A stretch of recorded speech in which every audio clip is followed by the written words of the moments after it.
চোখের সমস্যা হবার পর থেকেই ব্যাটিংয়ে সাকিব আল হাসান যে খুব বেশি ছন্দে নাই সেই কথা সবার জানা, এমনকি তা অস্বীকার করার সুযোগ নাই কারোরই। অস্বীকার করেননি নির্বাচক হান্নান সরকারও। তবে অন্য সবার মতো হান্নানেরও বিশ্বাস ঘুরে দাঁড়াবেন সাকিব। সাকিবের ব্যাটিংটা আসলে ছন্দে নেই, এটা আমি যেটা একটু আগে বললাম যে ফর্মটা খুব ইম্পর্ট্যান্ট। সাকিব ফর্মে নেই। আবার টেস্ট ক্রিকেট একটা বিষয় কি, ফর্মে ফেরার সময়টা থাকে। মানে আপনি টি-20 ওয়ানডেতে কিন্তু সেই সময়টা হয়তো থাকে না, রানের তাগিদ থাকে, ব্যাটসম্যানদের রান করার একটা তাগিদ থাকে, সময় কম থাকে।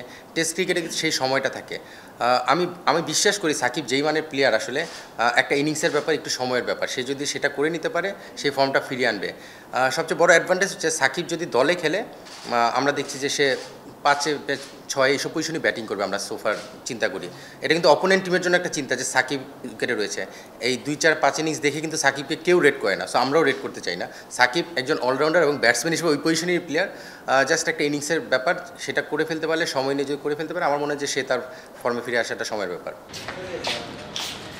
যখনই সুযোগ পেয়েছেন মেহেদী হাসান মিরাজ সামর্থ্যের জানান দেওয়ার চেষ্টা করে গেছেন। সবশেষ পাকিস্তান সিরিজেও ব্যাট হাতে দলের জয়ে রেখেছেন বড় অবদান। প্রশ্ন উঠেছে, মিরাজকে কি উপরে ব্যাটিং করানো যায় না? সেই প্রশ্ন শুনতে হলো হান্নান সরকারকেও, দিতে হলো উত্তরও।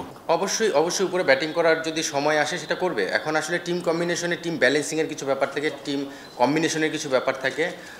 সেই কম্বিনেশনে কিন্তু মিরাজকে ওই পজিশনে খেলতে হচ্ছে, এবং ওই জায়গায় যে একটা ইম্পর্টেন্ট রোল প্লে করছে, সেটাও আমাদের জন্য কিন্তু একটা পাওয়া।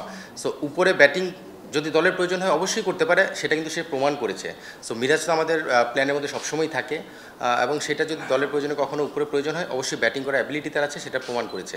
এখন টিম কম্বিনেশন যখন সাজানো হবে, তখন হয়তো যদি কোনো ম্যাচে মনে হয় যে তাকে উপরে ব্যাটিং করানো প্রয়োজন, সেটা করা যেতেই পারে। সে প্রুভেন প্লেয়ার।